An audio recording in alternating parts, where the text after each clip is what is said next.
Hi everyone, గోంగూర chicken ఎలా చేయాలో చూద్దామండి. 5 కట్టల గోంగూరని శుభ్రంగా కడిగి పెట్టుకుని 1 కేజీ చికెన్ తీసుకున్నా. సో చికెన్కి ఉప్పు, కారం, పసుపు, కొంచెం వెల్లుల్లి పేస్ట్, అల్లం వెల్లుల్లి పేస్ట్ అనేది పట్టించి పక్కన పెట్టుకున్నాను అనమాట. సో నేను ఎప్పుడు ఇలాగే చికెన్ చేస్తాను అనమాట. చికెన్కి అట్లా పట్టించి పక్కన పెడితే ఉడికేటప్పుడు కూర ఉప్పు, కారం బాగా పీల్చుకొని బాగుంటుందని చెప్పి. సో ఇందులోకి స్పైసెస్ చాలా తక్కువ వేస్తున్నా.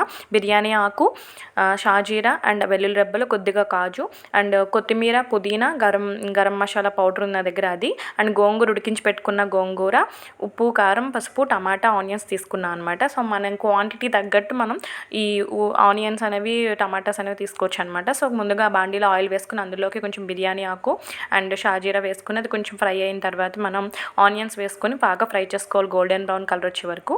సో అట్లా ఫ్రై అయిన తర్వాత అందులోకి కొంచెం అల్లం వెల్లుల్లి పేస్ట్ కూడా యాడ్ చేశాను. సో అల్లం వెల్లుల్లి పేస్ట్ అండ్ ఈ టమాటా, కాజు, వెల్లుల్లి రెబ్బలు, సో ఇవి మాత్రం పేస్ట్ చేసి వేసుకున్నాను అనమాట. సో అల్లం కొంచెం తక్కువ వేసాను, అల్లం వెల్లుల్లి పేస్ట్ తప్పితే మిగతా యాడ్ చేయలేదు.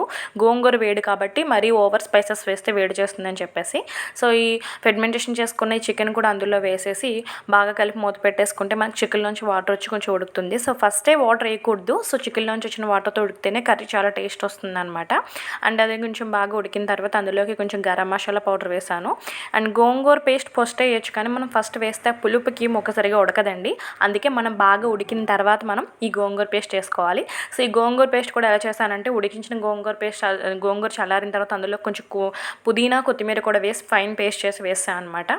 సో లాస్ట్లో ఇంచుమించు 90% కుక్ అయిపోయిన తర్వాత ఈ గోంగూర పేస్ట్ వేసుకోండి, చాలా చాలా బాగుంటుంది. సో బాగా మిక్స్ చేసేసుకుని అందులోకి ఉడికించుకోవడమే, కావాల్సిన వాటర్ కూడా వేసుకోవచ్చు. సో ఫైనల్గా ఆయిల్ పైకి తెలియదు కాబట్టి కూర కుక్ అయిపోయినట్టు అనమాట. సో మీరైతే ట్రై చేయండి, సబ్స్క్రైబ్ చేసుకోండి. Thank you for watching.